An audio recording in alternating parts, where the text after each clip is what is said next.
A single strand of hair floats in slow motion, spinning in the air like golden silk. A sleek, metallic machine hums softly, pulling it toward a cyclone of air that sounds like science fiction. Then suddenly cut. A cheap plastic hair dryer buzzes like a mosquito, spitting out heat that smells faintly of burnt plastic. Two worlds. Same purpose. One costs $500. The other $25. But what if the cheaper one isn't just close? What if it's dangerously close?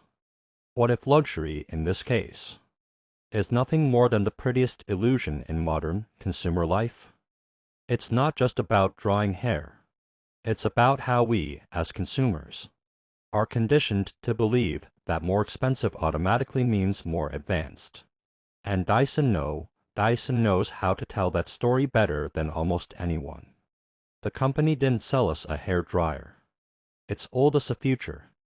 The Dyson Supersonic wasn't introduced as a tool. It was marketed like a revolution. Engineered for balance, intelligent heat control. A digital motor built for the 21st century. The words alone made you feel like this thing could power a small spaceship. And when you walked into a store, saw it glowing under perfect lighting, displayed like jewelry, it wasn't just a gadget anymore. It was a status symbol. Meanwhile, buried deep in Amazon's endless scroll, another story quietly unfolded. A $25 dupe, same sleek silver body, same magnetic attachments, same futuristic shape. The kind of thing you'd scroll past because, well, it can't be real. How could something 20 times cheaper possibly compete? But the truth is, for millions of buyers who don't care about logos or lighting, it did. And that's where this mystery begins, not in performance, but in perception. On paper, Dyson's numbers sound like pure science fiction. Its motor spins at 110,000 revolutions per minute. It measures temperature 40 times every second. It's perfectly balanced, lightweight, and engineered with aerospace precision. That's not marketing fluff, those are real specs. But let's ask the question no ad ever does: do you need all that to dry your hair? Or is it there to make you feel like you're using something more than just a dryer? Because the Amazon copy, it has a high-speed motor too. It blows hot air. It dries hair in minutes. It might be a little louder, a little less refined, but the end result is suspiciously similar. When we started digging deeper, it became clear that luxury tech often hides behind language. Words like intelligent, precision, engineered, they don't always describe performance. They describe a feeling. Dyson doesn't just design products. It designs emotions. Every commercial feels like a mini movie. Slow motion air swirls, perfect color palettes, soft piano music that makes you believe something magical is happening. The reality? It's hot air, controlled and stylized. Yet somehow, Dyson turns that into a luxury experience. It's genius. It's manipulation. It's both, because when you pay $500, you're not buying better air, you're buying identity.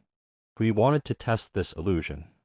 So we set up the simplest experiment possible: same room, same humidity, same shampoo, same type of hair. 2 dryers, 1 Dyson, 1 dupe. We measured noise levels, temperature, drying speed. Dyson fired first, smooth, quiet, beautifully controlled. 6 minutes and 12 seconds later, hair was perfectly dry. Then came the dupe. Louder, hotter, slightly uneven airflow. But time? 6 minutes, 38 seconds. That's a 26-second difference. 26 seconds for $475 more. When we showed the results to people, the reactions split in two. Half refused to believe it. The other half shrugged and said, well, yeah, it's just a dryer. But that's where the brilliance of Dyson's brand comes in. They're not selling performance, they're selling the feeling that you've bought into a higher league. They sell silence, balance, control, and the subtle pride that comes from knowing your tools are the best money can buy. That pride, that dopamine hit, is what you really pay for. Luxury brands have mastered this psychology. It's not just about what you get, it's about how it makes you feel. That quiet hum from a Dyson? It's been tuned to sound premium. The texture of the handle, designed for a professional grip. Even the box it comes in is heavy. Matte minimal, because our brains equate weight, texture, and sound with value. When you hold a Dyson, it triggers the same satisfaction as driving a luxury car or unboxing an iPhone. The experience itself becomes the product. The $25 dupe can't give you that. It doesn't whisper luxury. It doesn't hum like a jet engine. It doesn't look good in a social media flat lay. It just dries hair, and that's the trick. Because the product doesn't need to outperform the dupe. It just needs to outperform your expectations. That's what separates luxury from cheap, not the function, but the fantasy. Still, curiosity got the better of us. We broke both dryers open. Inside, the Dyson looked like an Apple product, perfect alignment. No visible screws, wires coiled neatly. Circuits wrapped like origami. The Amazon dupe, on the other hand, looked like a science project, messy solder. Cheap insulation, nothing fancy. But they both used the same basic components: a motor, a heating coil, a fan, and a shell. The difference wasn't the science. It was the execution. Dyson perfected the form. The dupe replicated the function. And that's when the bigger question appeared: the cheaper one gives nearly the same results. Why do we keep buying the expensive one? The answer is uncomfortable. Because deep down, we want to. Luxury tells us who we are, or at least who we wish we were. It's not logic. It's emotion. You don't buy a $500 dryer because you need it. You buy it because it whispers something back at you: you deserve this. The same story repeats across industries: Apple versus Android, Tesla versus Toyota, Nike versus no-name sneakers. The difference often isn't the core technology. It's the story wrapped around it. Dyson didn't just innovate a product. It innovated perception. It made air invisible. Ordinary air feel like art. That's marketing on a level few can touch. But here's the plot twist: even the dupe depends on Dyson. Without Dyson's design language, there would be nothing to copy. Luxury sets the blueprint, cheap copies democratize it. And in that strange balance, everyone wins. The wealthy get to flaunt exclusivity. The rest of us get affordable access to similar experiences. One invents the dream. The other sells the imitation of it. It's the ecosystem of modern capitalism: aspiration feeding accessibility. Still, there's something haunting in that idea. Because as more dupes flood the market, luxury brands push even further: smarter tech, more expensive packaging, exclusive memberships. The cycle never ends.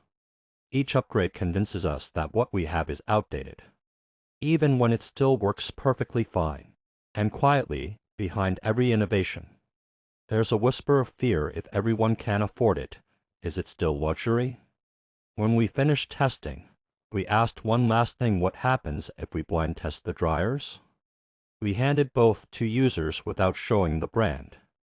The results: half preferred the Dyson, half preferred the dupe. Some even said the cheap one felt stronger. When we revealed the prices, faces changed instantly.